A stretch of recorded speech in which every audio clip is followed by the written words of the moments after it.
I am Media here, and guess what? We're back for more incredible journeys into the lives of everyday heroes on the World Without People podcast. Dive into more vibrant stories, shared experiences, and mind blowing perspectives with me in season 2. New faces, new stories, but the same old vibe. So, whether you're a seasoned listener or just stumbling upon this oasis of humanity, welcome. Grab your favorite beverage and join the adventure. Let's celebrate the beauty of the world, one remarkable story at a time.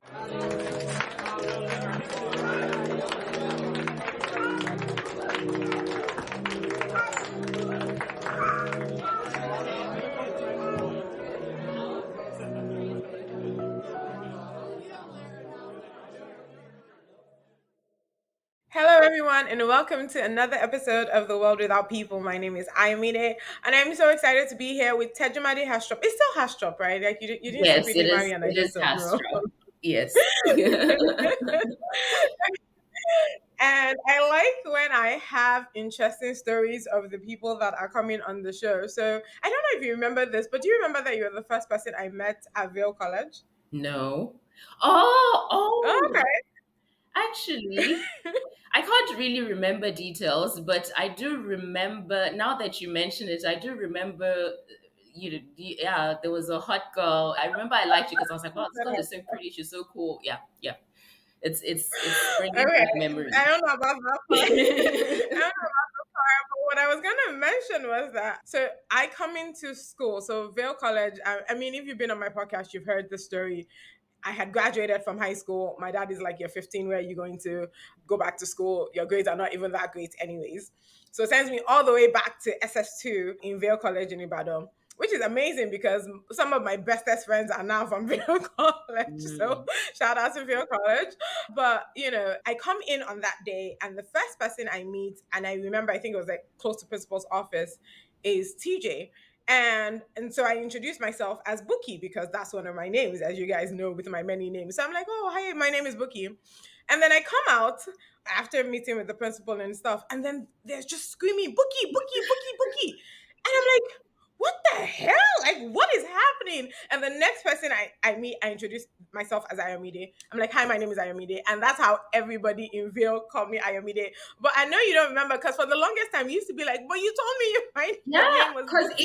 even now I'm like I don't even know. Do I call you Ayomide? Do I like what do I call you? I wasn't because even yeah, I, I'm not Ayomide sure. is completely fine. It's my official middle name, like I like to tell Yeah. people. And it was just because my dad didn't let me change my name. This is the only reason why Bookie ever came in place in the first place. But no, it's still so funny to me today because the reason why people were shouting Bookie was because of, and I don't know if you remember him, but there was a boy whose name was Bookie, first guy I'd met whose name was Bookie, who was playing soccer at the time. And people were telling him to pass the ball, hence the Bookie, Bookie, Bookie. And I was just like, "Nope, that's it. Oh, I do it." wow, I interesting. literally, the next Mm. person, I'm like, Ayomide, my name is Ayomide. And that's how Ayomide has kind of stuck. So I always say that it's only, like, you have to know me from Ibadan or the people in Ibadan or now through the podcast to know that my name is, to use Ayomide. Yeah. Interesting. But anyways, so long story short to say, TJ is not new friends. Like I love that again. This podcast helps me to also kind of reconnect. Like we see on Instagram, we follow each other on Instagram, we share things on Instagram, but we probably haven't had a conversation since you left for South Africa. I don't think. Yeah, I mean, I Yeah, remember yeah. the last time I saw you, I came to your house and we ate yam and eggs. I don't Yeah. know if you remember. Yeah, like And I'll we never always talk forget. about the yam and It eggs. was like that was my Always. last memory, like of us actually doing something together. Yeah. Anyway, Yeah. Yeah, no, it's funny because I feel like every time we talk, you're like, "Oh, do you remember the yam and eggs?" And I'm like, "I yeah, you know, I'm such a foodie, so yeah, anything to do with food, I'll remember. But no, that's interesting because I mean skinny babes. But anyways, let's go into why we came. All these people that I can't eat. Like food is not my friend, and it doesn't show my body. I need to exercise more. I think that's what it is. Like I need to exercise more. I'm always jealous of you people that love food, eat well, and like all you have to do is breathe. And yeah, like Yeah, but that doesn't happen anymore. Now that one is in your late 30s, yes. mm-mm. The metabolism is not metabolism. I mean, I know. I trust me, I feel you on that because usually it's like, oh, you just don't eat for 2 days and you're all right. It's like it's not happening anymore. But yeah. Anyways, as you can see, the lovely TJ. For those of you who are not who are seeing this on YouTube and not on Spotify, one of the reasons I thought, okay, I need to have her on here because I've loved your style. I've always loved your style. You've been stylish since college or high school, I should say, and you've taken that and created a platform where you help people with their style. And I was gonna ask, you actually are you also one of those who like goes like helps people? So if I came to you now and I said, oh, can you help me with my styling? You come to my house and look through my, is it that kind of business, or is it also virtual, or do you just recommend things? Like how would you say your style influence works? yeah. Well, so initially, obviously, it started as a blog. It started more as a, yeah, because I love fashion, and it was more a vanity thing. Just loved taking pictures of myself. People would say, "Oh, you have such great style." And I'd say, "Oh, but I bought this from a charity shop or this, or I bought this from like, some obscure shop that, sells really Mhm. affordable clothing." And be like, "Oh, I wouldn't have guessed it." So that's how the Discerning Stylist started. But I think it was about 4 years ago that I decided to monetize it, and decided to go into the whole sustainability thing. But to answer your question, I don't do house visits. I thought about it. It was a Mm. service that I actually wanted to offer at some point. But yeah, I just realized that it doesn't really suit my personality. So I do more of like virtual conversations. I'm working on a book at the moment where, if you have any questions or anything style related or sustainability, like people can actually, I don't know if people even like reading, but anyway, I am working on a book. So yeah, my thing with style is I definitely do want to make a difference, like, and I think that I Mm. can make a difference with the Mm. sustainability side of things. But Right. yeah, it's more like social media, one-on-one. But yeah, I don't see myself going to people's homes and helping them with their wardrobe, so I haven't offered it as a service. Yeah. But I also am someone who's like, never say never. Right now I say that it doesn't really suit my personality, but who knows, 2 years from now that could be something that What? I do and I actually really enjoy doing. But yeah.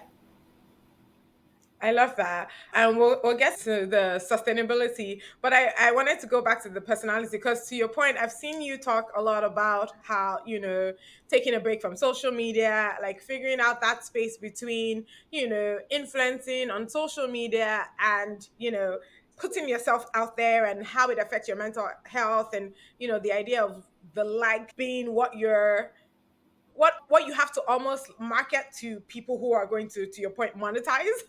But now then, how do you make sure that you, what's the word, that you do that in a way that doesn't compromise who you are? So I wanted you to talk a little bit about that. Mm. Yeah, that's actually a really great question. Basically, I feel like, like I mentioned earlier, the whole Discerning Stylist started as like a vanity project. And I've gotten to, obviously, as I get older and like trying to understand myself and trying to understand what impact I can make in the world. Right. I'm veering away from the whole vanity side of things, and I'm genuinely wanting to you know, be the change that I want to see in the world. And the Right. change that I want to see in the world is one where, I mean, I love fashion and I always will. I love dressing up, less so now because I don't go out that much. But now, because there's so many people on social media, there's so many people who think that, being a content creator is just this and that. And everyone has a voice, which I mean is a great thing.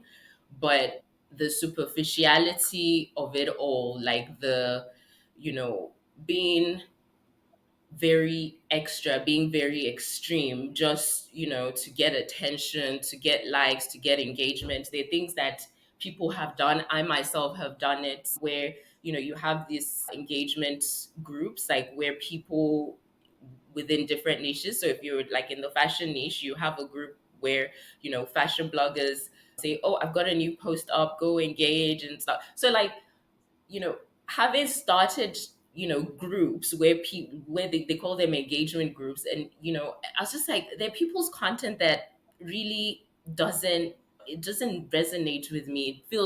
It doesn't feel me. And you realize that you stop being genuine and authentic because everything is centered around the engagement. You're engaging with Right. other people's content because you want them to engage with your content. Or even if you're not in an engagement pod, generally the way that Instagram works is, if you're in fashion, you have to, comment on other fashion people's posts, engage with their audience so that they can come and check out your own. And it's like all of that is just, it's just like too much stress. And for me, it's like, I want to put out content because I enjoy it. I want to, even if it's just one person, help that person. And it's like a creative outlet for me and a way to like engage with people who are interested in the same thing that I'm interested in. And I feel Yeah. like because I didn't start out that way, and I'm now trying to change that, it has definitely impacted, my mental health, where I feel like, when I look at my audience now, I'm like, I don't know, not all of them, are necessarily interested in the TJ who wants to be sustainable, who's trying to be sustainable and talk about sustainability. Like they want to see, you know, nice clothes and, TJ going to fancy places. And it's like, that's not who I am or who I want to be. And Yeah. so, yeah, right now I just struggle with, I don't even want to say struggle anymore because I feel like I've figured it out. I just want to, make an impact here and not necessarily care if I get 10 likes or one like. Because again, when you work with brands, because a lot of the work that I did was mostly also, brand facing. So Right. that whole engagement thing matters to them as well because it's like, oh, you want to work Right. with us? Okay, you have X amount of followers, but what's your engagement like per post? So brands want to Yeah. see that. So there's also that pressure. And also from working with brands, you realize that it also takes away sometimes the authenticity of it all, like of who you are. Because it's like, it's one thing for you to be like, oh, I'm going to create this great content because A, I love the brand. And it definitely is a brand that I support, and I'm just so lucky that they want to work with me. But that is not all that there is to it. You have to, like, your audience have to really engage with the content for the brand to feel like, oh, you gave value. Like it's not enough that you create good content. Like, it has to show in the engagement. So it's all just like, whoa, this is like too much. Like this is Yeah. not, and I think also because I'm older now, it's like can't be competing with like teenagers and 20 something year olds that, have nothing to lose or still trying to find themselves and will figure it all out in the end. But I've Yeah. figured it out enough to be like, this is not Yeah. for me in the way that I've been, engaging with it. Hey everyone. If you're enjoying the podcast, please don't forget to hit the subscribe, like, or share button. Whether you're on Spotify, Apple, Amazon, or YouTube, your support helps us to reach more people. Stay tuned for more amazing conversations, and thank you for being a part of our community. Yeah. No, I mean, it's definitely tough. I think about it, even for the podcast, like, I feel like I could be doing more. I should be earning by now, like, one season later with, I mean, like, I don't know how many thousand listening, and then you just think, but it's not me. Like, I don't want to sell myself beyond just putting out the content. Right, And, it's almost like I personally have this idea of if you build it, they will come, right, but I also know it's not necessarily financially smart. So I hear you because again, if this is your main 9 to 5, this is your main source of income, yeah, then yeah, you need to engage. You need to get people to come. But how do you? And to your point, now we went from Instagram being that main face of content creation, right? Because before now, blogs, it was, you maybe you put one thing, being a blogger myself, you put one thing and people go to it, but it was not enough to, I don't think, generate like we can with Instagram, and now we have TikTok. Mm, Let's not even talk about YouTube because I feel like YouTube is just a little interesting in that sense. mm, But we have TikTok, and so now you're competing with fast and quick, and to your point, younger people. So when you're thinking about your market now, to your point, you're older.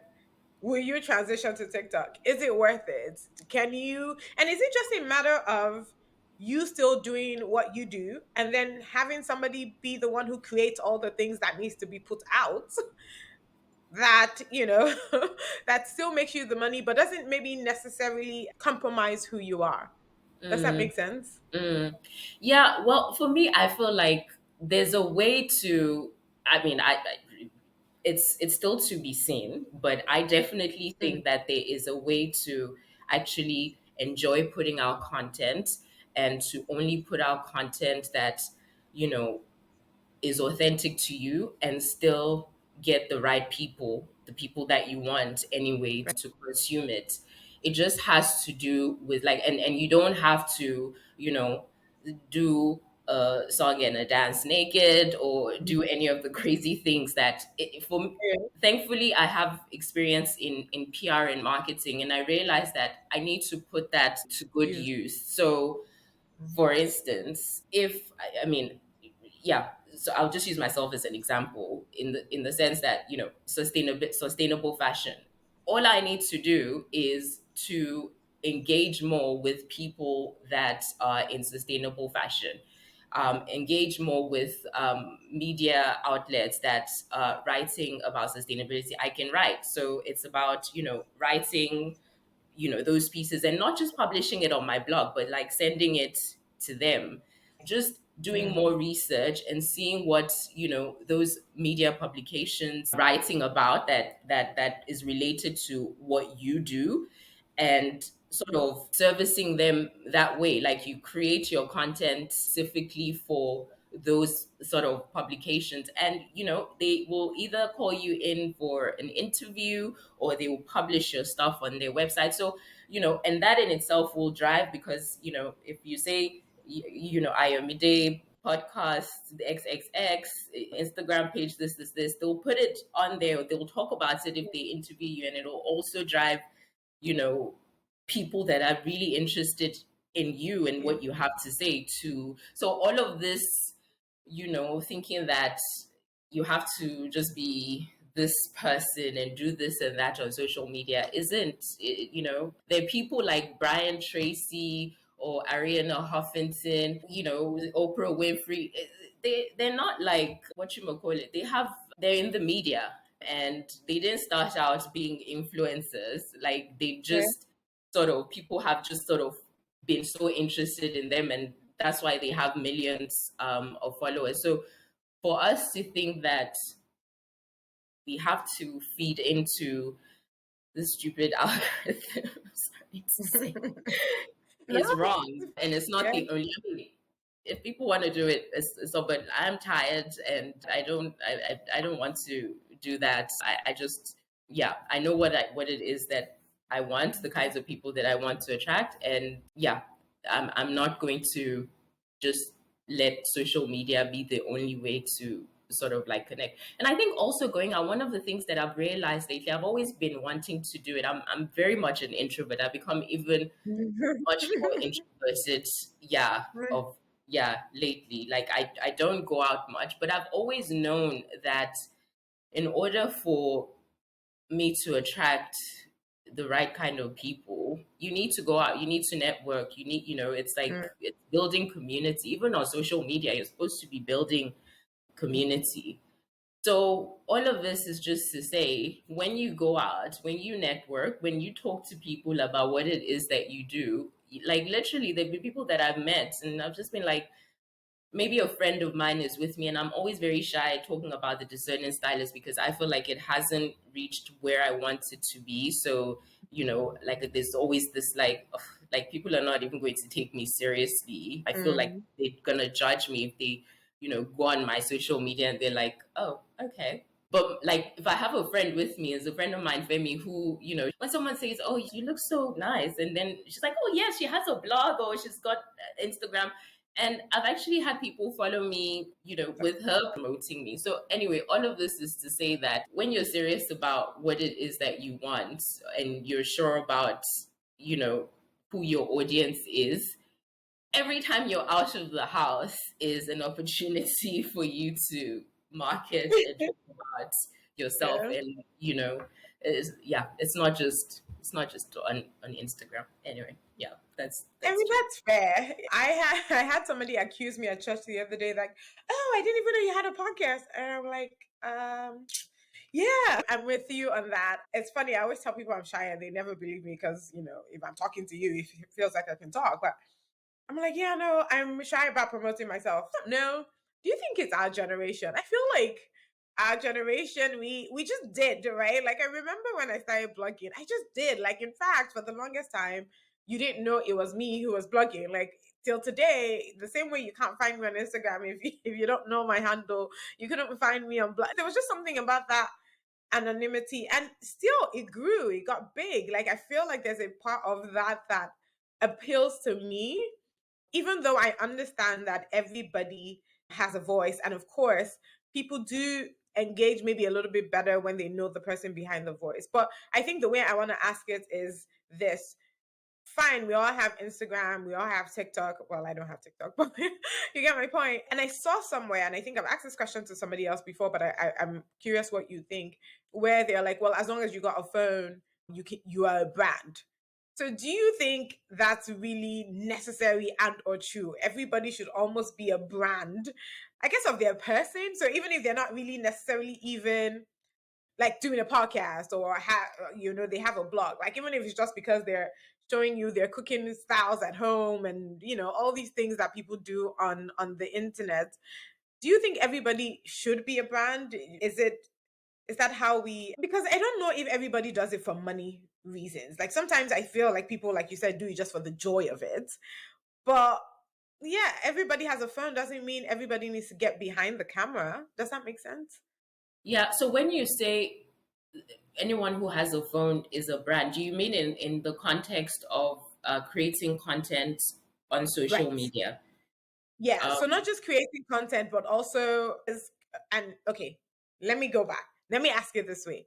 There's creating content where you know that you're trying to, you know how like sometimes you have to use the particular song because it's going to, all of that. There's a I I just feel like showing my new cooking dish or like something I try, and I don't put any thoughts behind it. I don't put any extra lighting. Like even now, like my podcast, like my lighting is obviously bad. I don't put any extra lighting or because creating, I guess is my point, is putting a lot more thought, money, the best angles, that's what creating content seems to me. And I feel like the people I connect with more on social media are quite literally the people that do not create content and are just living their life. Does that make sense? Yes, yes, it makes a lot of sense. And I'm so glad you asked this question because in my personal journey as a content creator, like, initially it kind of started when I would create fashion videos. I got to a point where obviously, like, some of the editing that I know how to do now, I never knew how to do them before. I had to learn. And it wasn't perfect, when I first started. And I mean, I wouldn't say that it's perfect now, but obviously with practice, I got better. But also going back to the question you asked about mental health, a lot of why I became exhausted and why I became cynical and jaded about social media is for exactly what you've just said, where, I felt like I needed to have this amazing camera. I needed to have this amazing light, like my makeup, if I could have pay makeup artists to do it like all the time. And I guess maybe that pressure was self-inflicted because yeah, I have saboteurs that I'm actually working on. Yeah, the feeling to be like perfect. And it's like, because again, you never know what content is going to go viral, right? Like you can study virality from now till you're blue in the face. Right? I'm gonna share something with you actually after this, but I forget what it's called, but it's a video by Mm, a creator, and then I mm, even forget his name. He's on YouTube, and he talks about this whole thing about perfectionism,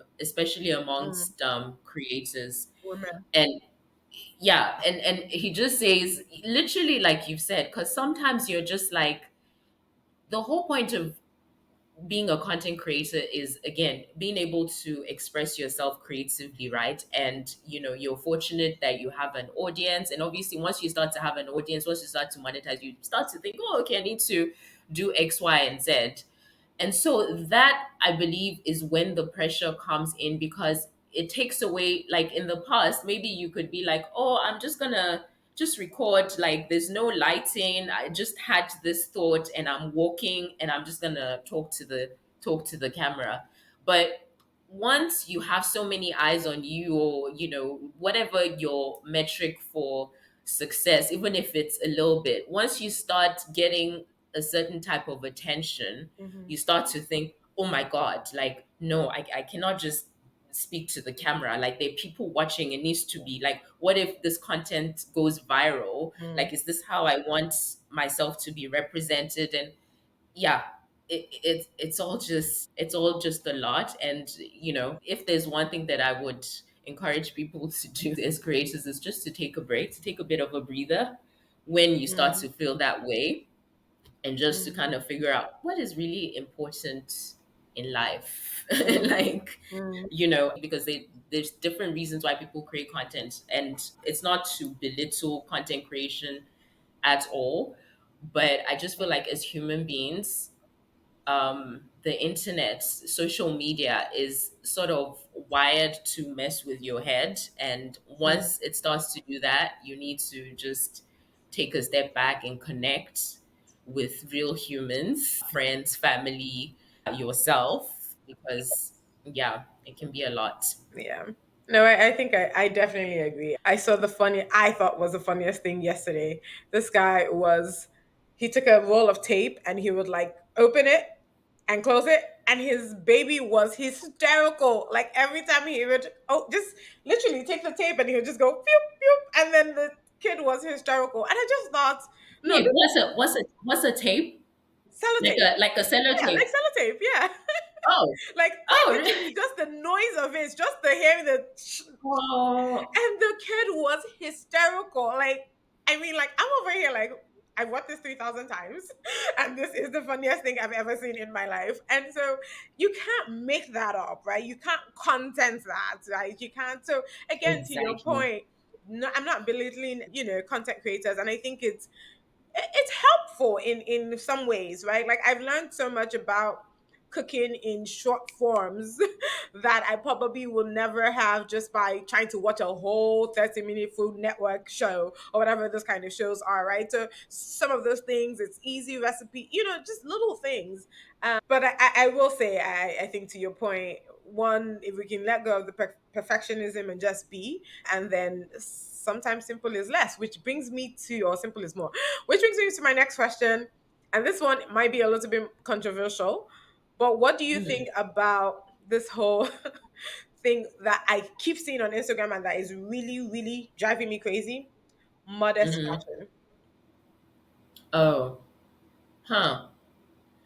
Yeah. So the thing is, there's only one person that I'm following, or maybe two at most, that I know that sort of dress themselves as a modest fashion content creator or fashion creator, whatever. So my thoughts on it, just generally, because it's not the kind of content that I necessarily follow, even though I feel like my style is now more modest. I feel like, to each his own, right? Like, as long as you're not like convincing or trying to convince me, or be rude about, saying that, oh, this is the only way Right. to be, then Yeah. yeah, I don't know. What do you think? What has been your experience? So the thing is, like to your point, I've been following you for years. I have never seen you put anything that is not modest. I've never seen you show boobs. I've never seen you show your butt. I've never seen like it has never been not modest. You didn't need to tag it not modest or I feel like the qualification implies that anybody else who's a fashion creator is on the not modest side. And I feel like it's actually doing a disservice to a lot of you guys who are fashion creators that, and again, now I have to give the caveat that maybe I just don't see the fashion creators that are not modest. I always tell people my Instagram is clean. I don't know how people have bad Instagrams, but I also think it's also because of the algorithm. They see what I like, that kind of thing. Yeah, But it is yeah. clean. I don't see anything that I will not wear myself or that kind of thing. Like I don't see any content that is negative in any way, shape, or form. So maybe that's my experience and that's why. But I feel like it was just all of a sudden and everybody's like, oh, modest. So take this dress and make it modest. I'm like, there was nothing immodest about that. Number one. Number two, you are implying that the person who dresses it that way, I think, is not modest. I don't know. Maybe I'm overthinking it. I'm just wanna because I'm Yeah, yeah, go ahead. yeah, with social media, the unfortunate thing is, and I remember when I first started as well, and I was trying to niche down, and when you take these courses and they tell you, oh, you have to find your niche. I used to struggle with it because I'm like, no one human being is one thing. Like we're all multifaceted, and so the thing of niching down and just being one thing is just really boring and not realistic.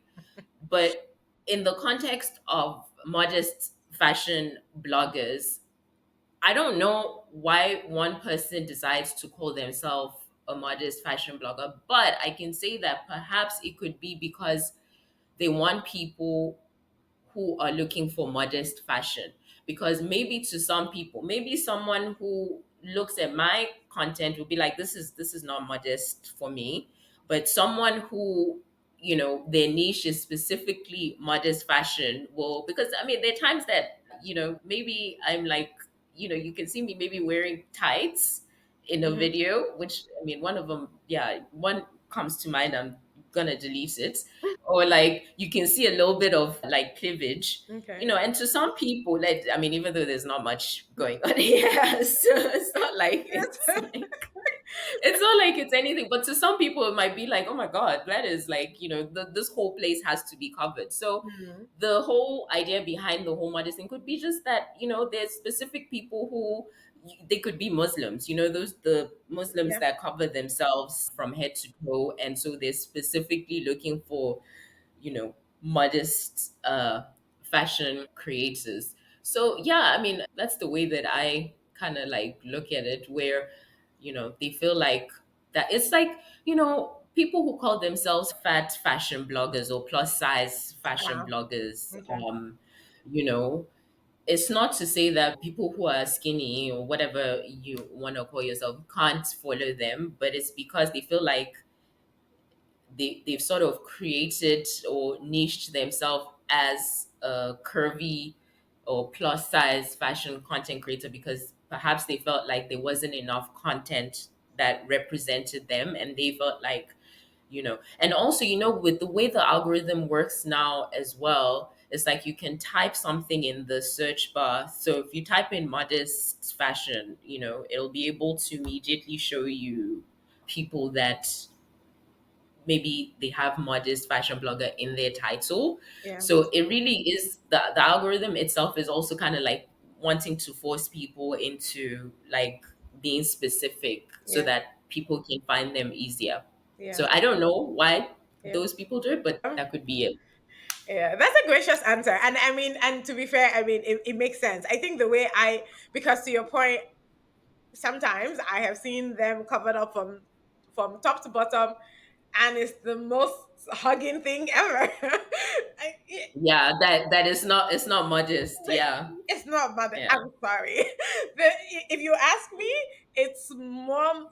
I'd rather go with my short skirt than with the thing that shows every part of my body. So, so Mm, those are some of the things I think about. And then again, to your point, it's It also is, I think, for me, if you ever step out in any way, shape, or form in a way that somebody else then doesn't think is modest, Mm-hmm. somebody can insult you, somebody can, people start to comment, and almost like those are the things that I'm like, why do you want to do that to yourself? But I think I'm also just, I'm thinking for them, and I should not. Sometimes when I think about these things I see on Instagram, I'm like, what is that? Anyways, the reason why I wanted you to come was sustainable fashion. It's funny, my aunt has been on this P for a while. She's also in the fashion industry, and you as well. Oh. And I just thought, you know what, let's talk a little bit about it. Now, from a couple of things, like one of the things I know you talk about is like, hey, there's stuff in your wardrobe. You just need to figure out how to wear it and how you can wear it multiple times. I'm so bad at that. I actually need like style in my life, style influence in my life, but it's okay. So sometimes it's like, oh, just go buy the skirt because that shirt, there's nothing you have that can go with that skirt, right? So there's that. So that's more from that point of kind of, saving money, for lack of a better term. But Mm. you also talk about one, thrifting, right? So that's two. And then there's also, I think, this idea of understanding where these brands are actually kind of sourcing from. And I wanted to talk to you about that, especially. So I want to start with that because, like, in America, we have some of these, really big, well, I don't know what you call them, but like almost like a Walmart, right? Mm-hmm. Walmart, TJ Maxx, even Target is, Target, whatever. It's a little better. Let's just say TJ Maxx, Marshalls, Burlington's, where you just see hundreds and hundreds and hundreds and hundreds of clothes, right? In that sense, I never think about who's producing. I just think, oh, Yeah. for some reason they have all of this. You've brought that to my attention now to think through, wow, there's all this mass production and this is a lot. And, there's the wastage that comes from the fact that people are not buying these things through each season and stuff like that. So I just want you to talk a little bit about, especially with the big brands, like all those big companies that just seem to mass produce, what is the message that you think we should, and maybe we can't tell them, but by us maybe not purchasing from them, or what are you telling us to do so we can maybe make a message or give a message to these brands. Right. Um, as you were speaking and you were painting a picture and I really could see in my head, the TJ Maxx and the Marshalls. I don't even know if you mentioned Target, Yeah, Walmart, yeah. and I could just literally see clothes, heaps of clothes, just Yep. and it made me sad because for me, I'm not a sustainable expert. Like I'm on a journey. I'm maybe call myself an advocate or an enthusiast because I realize like the more I learn, the more I realize, oh my God, the more I need to learn. And so when it comes to these brands, and this is why again I realize how important this journey that I'm on is, and how this is why, as much as I was on this whole, oh my God, I don't know if I want to do this anymore. I feel certain that this is a journey that I'm supposed to go on and I'm supposed to impact people this way. I feel really strongly about it because I myself, growing up as a Nigerian African person, middle upper class, like your mom who you look up to has lots of clothes. Like that is how you display wealth in Mm-hmm. Nigeria, like with clothes, with things, right? And so I grew up with that, seeing lots of things and thinking to myself, when I'm grown up, when I have my own money, I'm going to, have clothes. And when I was old enough to shop for myself, I would just, buy without thinking. But the deeper I get into sustainability, the more I'm just like, huh, do you know what happens to these clothes that people make? First of all, these brands, I mean, I'd say Zara, even though I still shop at Zara, Mm-hmm. H&M, I still shop at H&M, right? So they don't make clothes with the intent, with quality in mind so much anymore because the average shopper wears their clothes like maximum 3 times and then they just like forget about it, onto the next one. But what happens to those clothes? They're actually dumped in Africa. Mm-hmm. So all you Americans that, like these like TJ Maxx clothes, like the rejects, right? Mm, Like, maybe you sell it at a, like those factory like Ross, like you mm, sell those mhm, mhm, clothes there, and whatever else that they don't sell, mm. they either take them to like charity shops, or but like whatever the charity shops don't want anymore, they put take them somewhere, and then those clothes end up in Africa, Ghana 100%. I'm Nigeria, no, I can't remember where else. Like they end up as landfills. Mm, I've seen, there's a girl I follow. I just recently discovered her, an African girl who lives in Kenya. Literally, this girl goes to the landfills in Kenya, mm, and she stands on like heaps of clothes and she mm. takes pictures. Like, so when you think about it in that sense, right, it's not even just the waste, it's about what this does to the environment, Mm. right? And I mean, for me as well, initially it was like, oh my God, how, what's the word? It's not altruistic. That's not necessarily the word I'm looking for, but it seems morally superior, Right. right? When you're thinking, oh, the environment. But the truth of the matter is, if we don't look out for our environment, like, you know, when we have kids, or many of my age mates have children, it's their children or them that will suffer Yeah. the consequences Yeah. of our actions. So, you know yeah, I think it's really important. I'm not saying don't shop, because like I said, I still buy clothes from Zara, from H&M, from fast fashion, from mass producing companies. But for me, my way of being sustainable is, you know making more conscious choices, right? By buying less. And again, when you think of places like charity shops or like vintage stores or things like that, first of all, the kinds of clothes you find there are much better quality and much more reasonably priced. So, I mean, you buy something from some of these shops and like it's like falling apart at the seams, like after one wash. And obviously, like once you start to see that, you throw it away. And Yeah. when you throw the clothes away, like if you decide to throw it in your bin or you decide to give it to a charity shop, you have to think, where are those clothes going? So to land, I think that for me, the way that I see this whole sustainable thing, or the journey that I'm on, is that if I can do my bit Yeah. and I talk about what it is that I do, I'm hoping that it will, because I don't want to also force things on people. That's not my personality. Yeah.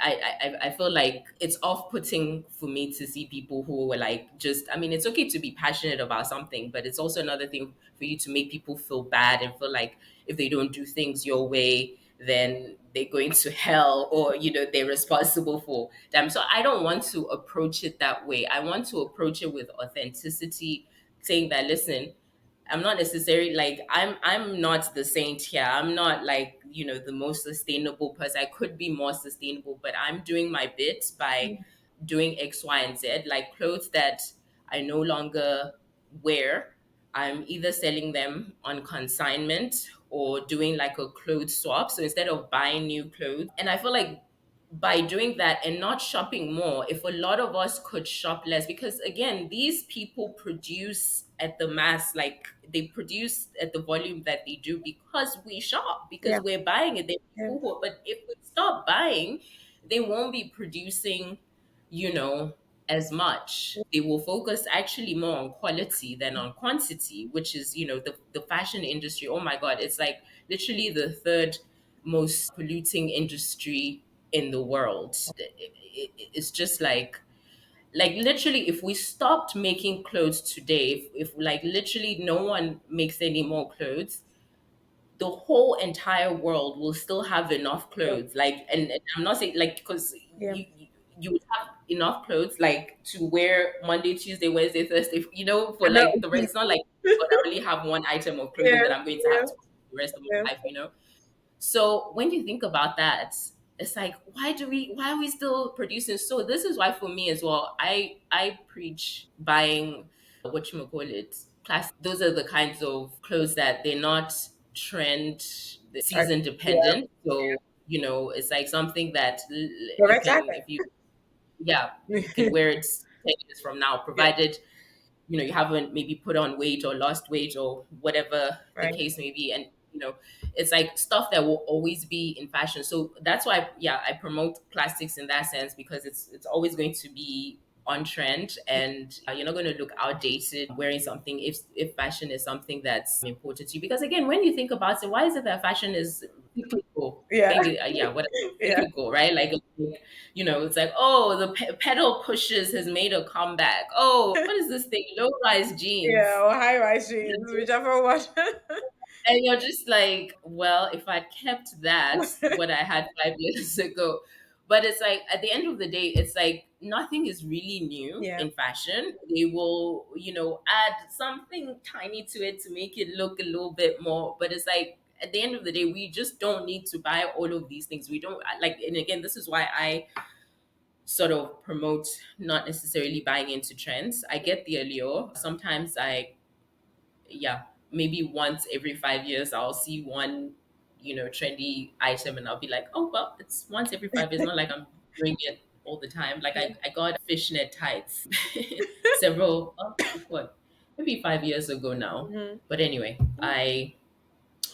I just think that, yeah, as consumers, we have a very important role to make, and we don't realize. And again, this is also one of the reasons why I get frustrated with influencers, like fashion influencers. And again, it's why my mental health suffers. Because I'm just like, obviously, fashion, and I guess people understand how, I guess, influencing works now. So it's not necessarily something, yeah, people are not as unaware as they were. They know that, influencers get paid Yeah. to promote clothes. So if you're following an influencer who you've never seen her repeat clothing, what is that doing to you mentally? It's Mm. gonna make you do, I don't care how strong you are, it's gonna make you feel like, oh, okay, like, I want to look like that too. So for me, I want to help people who are interested in being more sustainable, making more sustainable choices, and for them to follow me and not feel bad for repeating clothes. Like, I mean, I myself, in my head, sometimes I'm just like, because obviously, you've been raised a certain way, you've been trained a certain way. So it's like, the Nigerian in me is like, hey, like, like, Yeah. you not have money in the back. And I mean, as a Nigerian, even if you don't have money, you don't want to Mhm. give off the impression that you You don't don't have have money. money. So, by repeating clothes, you're literally shouting that, hey, you know, uh, Yeah. we're managing ourselves. And that's not, but it's, I've had to tell myself, ego aside, like, it doesn't even matter if people think Yeah. that I'm poor, or yeah, maybe I am, but I'm going to be this person who will try to find interesting ways to, you know, repeat clothing, or just, yeah, just find things that people relate with, that will get them to think a little bit more about their consumption. I don't think that I'm doing necessarily the best job at it yet. There's so much that I want to share, there's so much that I want to do.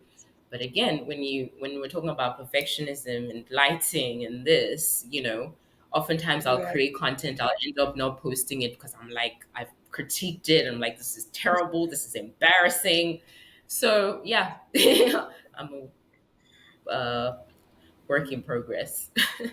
No, and I think it's quite important that you do this. I mean, it's funny because we talk about this all the time, how people like Mark Zuckerberg and some of these other, people that we know have money wear the same thing. They wear their black t-shirts and jeans and, all of Yeah. that. There is standard, Yes. The protocol for them. uniform. And so, Yeah. yeah. And so if we can get into that Yeah. mindset as well, managing yourself is actually what we're supposed to do. So I don't have a problem with that. But I think that one of the reasons why I find myself buying things a lot is on the inverse. When I think about quality things, I even think, you know what, I want to go to the tailor and have them make this for me, right? Mm. Because that way I can get kind of like what I want, what was suited for me, what is suited for my body type. Because again, on the one hand, I'm 10 pounds high tomorrow, I'm 10 pounds less today. So that kind of thing. And I think, okay, in this way I can manage it. Now there's a couple things. I either go to the what I will call, and no offense, I love you guys, regular Nigerian tailor, and I'm having to deal with many iterations, and they didn't really get it right because they don't have fashion Mm, and mm, style and cutting and all of mm, that. The things mm, that we kind of mm. typically like about going to someone where I can just wear their clothes and it looks like it was just made for me, right? So there's that. Right. And then the flip side of that is then we're now seeing, and again, shout out to all of you, the fashion designers, where they'll tell you one outfit, doesn't even matter how small, how big, is 1 million naira. Kudos to you. I don't have 1 million naira to be buying on an outfit that, again, depending on on use, I can't wear it every day, no matter what, right? So yes, I wear it a couple times, and I think I've always been sustainable in my own head. Like this year, I went back to all of my natives that I had for 5 years, and I'm showing pictures from 2016 or 2018, and I'm like, oh, no, it still fits, I like that, but again, it's still not an every year thing. Like, okay, maybe I wear it, okay, even once a year. It's still just once a year you wear it Thanksgiving on Sunday kind of thing. So you are either left with, and I feel like that's where the problem is, right? Especially when I think about Nigerian fashion. I want Mm, to, what's it called? I want to engage more, or what's the word? Promote, what's the word? I'm looking for, like, I would love to wear more Nigerian made, but then when you look at the price points too, sometimes it's like you are asking me to pay in dollars in Nigeria. First of all, I'm in Nigeria. I earn naira in Nigeria. What are you talking about? And I don't know if you find that experience in South Africa as well. So you almost make me go back to the quote unquote American clothing. So, and then the mass produced clothing, and on the flip side, if you want to go to, even though it's still all the same, but let's just assume it's a Saks, one of the biggest, it's still uber expensive. So mhm, I don't know where that balance is beyond, okay, just manage what you already have, and for however mhm, long that takes you. It's really complicated for someone like me who wants to do what you're talking about. So what do you mhm. recommend? Yeah, so I completely hear what you're saying because it's a similar problem here in Nigeria in the sense that you want to be sustainable and you want to support local because that's definitely a way to be sustainable. But then the thing is, their price point is much higher than those mass producing brands. And there's a reason why that is. I recently did an interview with a sustainable brand owner, and one of the things that we were talking about was how, obviously some people will see her price point and be like, oh, it's too high. And so they would rather buy something cheaper from, those high street brands because when you compare, it's like, yeah, the difference is clear. But in her case, what happens is when you have to pay your staff, you probably are manufacturing your fabric in the country. You're not manufacturing it in China, which most of these, or like in I don't know if people use the word third world countries anymore, but I'll use it for lack of yeah, it's not politically correct, but I don't know what else. I'm old Yeah. school. So right. Some of these like, mass producing brands, they get their what is it, fabric and materials from, China and wherever else at like a cheaper rate. Meanwhile, the people that produce locally try to make sure that all their stuff is made here. So when you consider that and the cost of labor, like for them trying to ensure that their laborers are paid fairly, because again, when you think of a company like H&M or Shane, Mm-mm. let's not even use H&M, let's use Shane. You've probably seen how they've been complaining about unethical, labor laws and obviously cheap quality fabric and stuff like that. Those are the things that I guess some of these boutique bold designers have to contend with. And yes, they are more expensive because it's actually a challenge for me as well because I'm often like, well, I do want to support more local brands. But when I look at the price point, yeah, it's a lot. But then again, if you buy clothes that are versatile, right? Like, you know what your lifestyle is, right? You say, okay, I go to a wedding twice a year. Most of the time, I go to the office and I go to the gym or whatnot. So if you buy clothes with your lifestyle in mind, you know, being able to shop sustainably makes more sense. So yeah, I don't know if Yeah. that sort Yeah. of helps. Yeah, that makes sense. That makes sense. I think the point is you can, if you think about it, and one, you've reduced your budget such that you're not feeling like you have to have a budget for clothes every month, as opposed to, okay, every 6 months you want to buy one good thing. And then, you can afford to maybe support the local in that sense because you know that you're not, you've put your lifestyle in mind where you're Yeah. wearing that to and all of that. So that kind of makes sense. I like that. So my final question for you from here, though, again, when it comes to some of these things, so I am not a bag lady. So maybe that's my own thing. I'm a shoe person, and so I can sometimes see the point of spending money on shoes, even though I don't really do it either. But there's all this conversation about, and I don't know if you've seen it, about Italian leather, where we are now finding out that, well, a lot of this leather that they're getting is actually from Nigeria, but because they were not allowed to, or they didn't want to say that it was from Nigeria, they even went from Italian leather to genuine leather. I don't know if you've seen this thing on Instagram. It was going around like a couple weeks ago. Whatever the case is, it brings up the point of, one, a lot of these companies are, like you said, taking from Africa or dumping in Africa and not giving the credit. So I definitely think support locals as much as you can, but the locals, they need to get reasonable sometimes, because some of them are also buying from China and telling us they're producing it. I think Mm. that's the point I'm trying to make.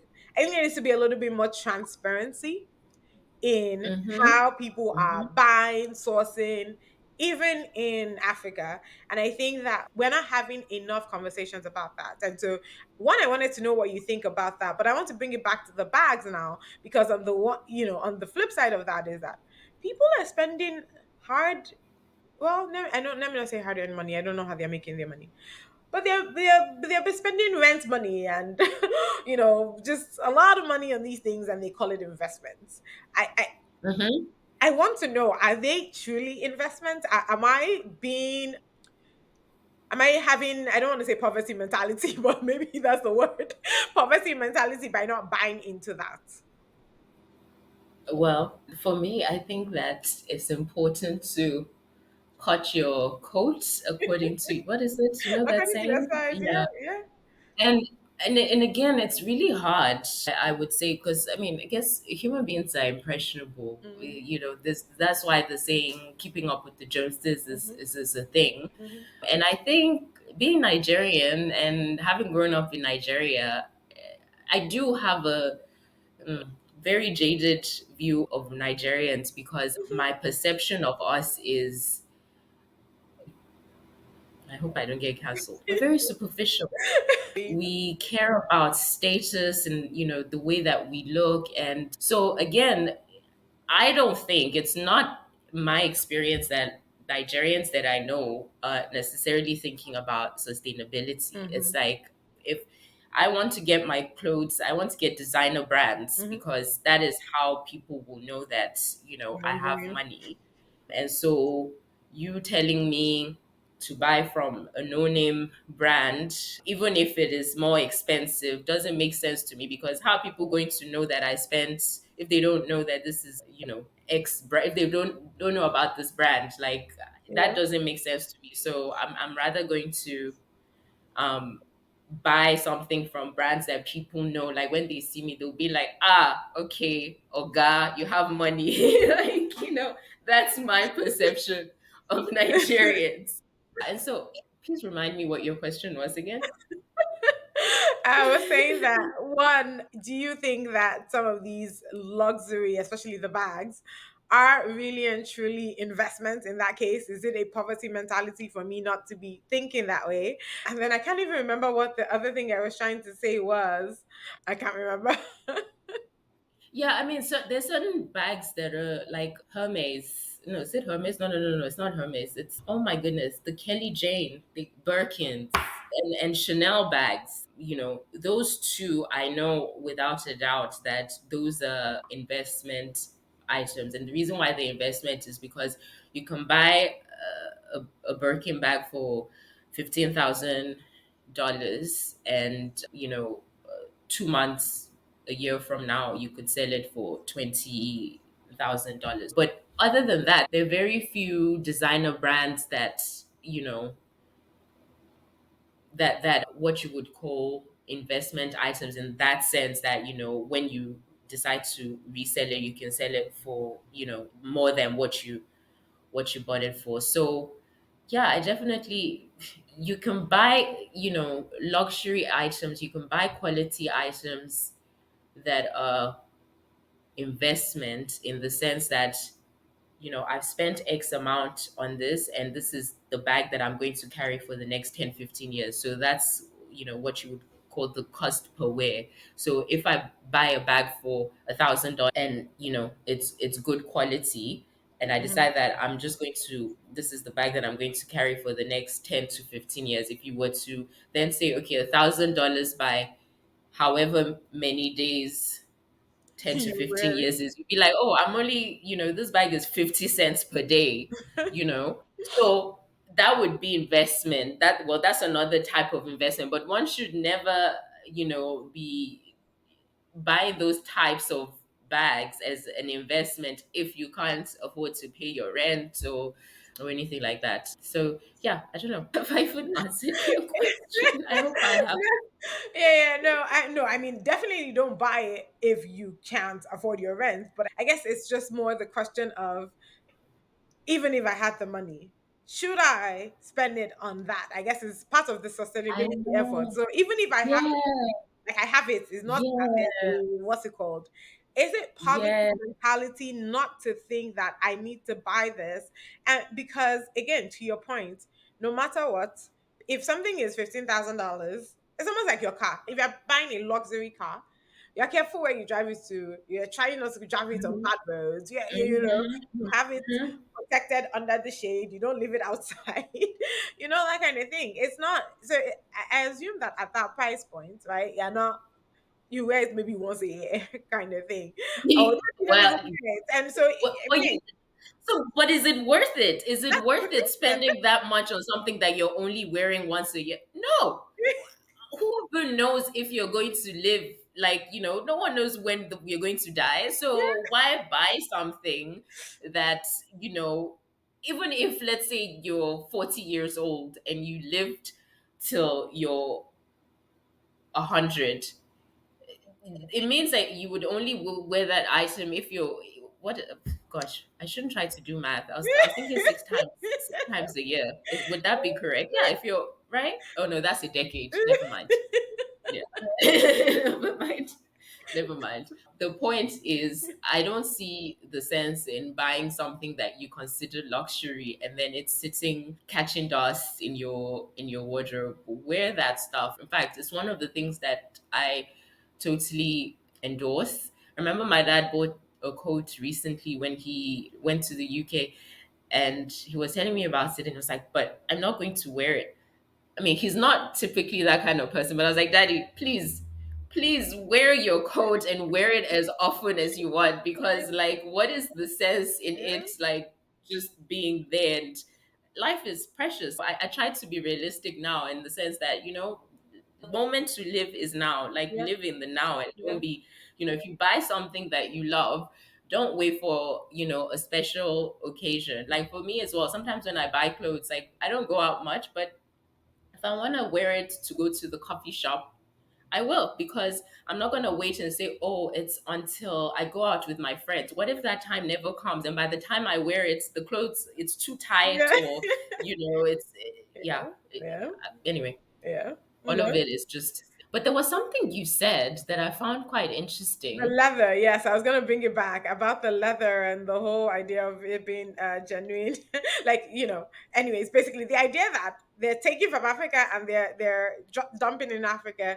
And so when I brought the bags back up, was just the general idea that how do we again promote more Africa in that sense? Like how do we let people see the transparency basically, and then be able to make conscious decisions, like I don't have to go to Hermes if I know that there's this brand in Africa, the same people giving them the leather anyways, who are going to just I think if we promote transparency as Africans, maybe more with how we do business, especially in fashion industry, I'm wondering if that can help the fashion industry grow. Right. I never really thought about it.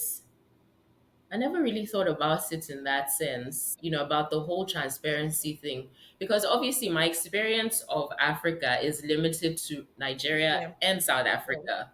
And they're such polar opposites yeah. in terms of how people, you know, how people view things here in comparison to in Nigeria. So, hmm, I don't know. It's a good question. I it could help, but I again going back to my view on Nigerians, I don't think they necessarily care. If you're gonna be transparent, I feel like it has to be more like prestigious. It has to be like, well, Meghan Markle bought this item, or those are the things. And again, I hope I don't get canceled, but it's just my view of Nigeria. No, I definitely hear what you're saying. I definitely hear what you're saying. I think we can do better, and we should do better, and that's just the truth of Actually, I feel so bad. It's me being judgmental, and it's something that I'm trying to be less of. So, it. God forgive me. Amen. Amen. All right. Thank you so much. You get to ask me one question before we go. And Right. yeah, what is your And I've been thinking about this was because I was just like, gosh, I could ask her so many questions, but then that would just be like us catching up.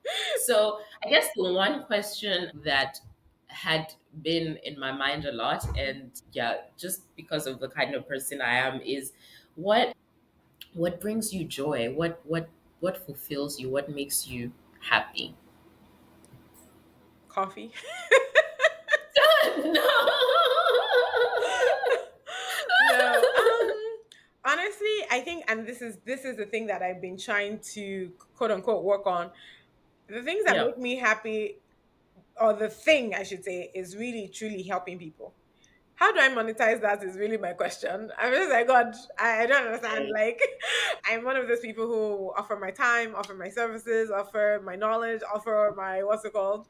I just like helping people. I like solving problems for people. If you tell me that 2 plus 2 is not adding, I have to figure out how to add it. But how does that make me rich? And I'm trying to get to my selfish, or my, not selfish, but like my taking care of myself era. Or like making sure that I'm doing those things and they're not truly hurting me. But yeah, I love people. Now, let me say it like that. I think that's the one thing that brings me joy. So even doing this, even though like, and that's the one thing I absolutely adore. I want to be able to pick up the phone and call anybody that I've ever met in this life. I don't care if I've not called you in 10 years, in 20 years, and whatever, and be like, oh, do you want to come on the podcast? Oh, can we catch up? Oh, I need this. Like, I don't know that I'm coming to South Africa and I'm not going to be like, oh, TJ is in South Africa. I know TJ is in South Africa. I'm going to see TJ in South Africa. Oh, TJ, what do I need to get into South Africa? Like, that's just, yeah, that gives me joy that no matter Mm, what, I can always do that. So, people, I think, is really what gives me joy. that's beautiful. Thank I love that. you. Yeah. Well, we can chat Yeah. after Oh, yeah. monetize. Yeah. Thank you so much. Thank you for joining me in today's episode. Just like you would share with friends about a great book you read, don't forget to share this if you enjoyed it. Connect with us on IG and Twitter at TWWPcast and get details on the website at worldwithoutpeople.org. And hey, remember to make loving others the story of your life. Until next time, this is the world without people.